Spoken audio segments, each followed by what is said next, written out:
Well, tonight's storm activity is just compounding the problems here. Take a look down. We just had some torrential rain moving on through. We're in a bit of a lull, but imagine this rain falling on pierced roofs here in Hopatcong, because that is exactly what you see when we were out today looking at things with the mobile weather lab. If you look up off to the distance, you can see a tree still on the roof of a house behind me.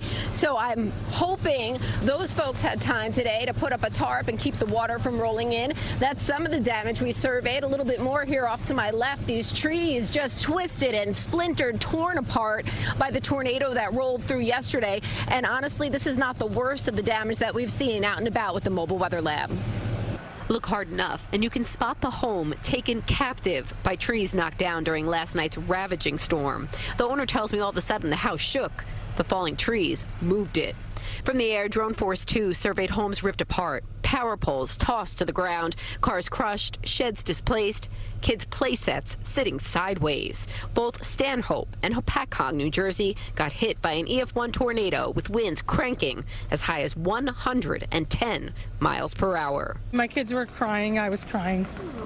You know, it's heartbreaking, because you work so hard to get where you're at in life, and then all of a sudden it's just ripped apart by nature. It got really dark, and like the grill just moved across the deck. We just heard trees falling. We were just praying that it wouldn't hit us. Twins Roisin and Delaney Yosh tell me it was their mother's quick thinking that got them moving to safety. I saw that wind whipping so bad, and I'm like, oh my God, I think this is a tornado. And that's when I'm like, get in that bathroom. They showed us their safe zone with no basement. The interior bathroom with no windows on the bottom floor was it.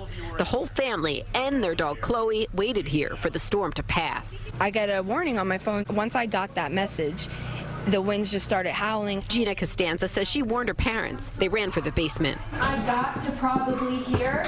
That's when you started hearing boom, boom, and I just took off. She hunkered down in her brother's bedroom, covering my ears, because all you heard was just boom, boom, and it sounded like when we came up and it was all silent. You just thought like your whole roof was off. Amazingly, the families we spoke to today knew exactly where to go when a tornado warning was issued. But do you? If you have a basement, go there. If not, head to an interior room on the lowest level of your home. And always stay away from windows. If there's time, grab something like a mattress or blanket. It's to better protect yourself as trees come crashing down and pieces of personal property get transformed into projectiles, just as they did here.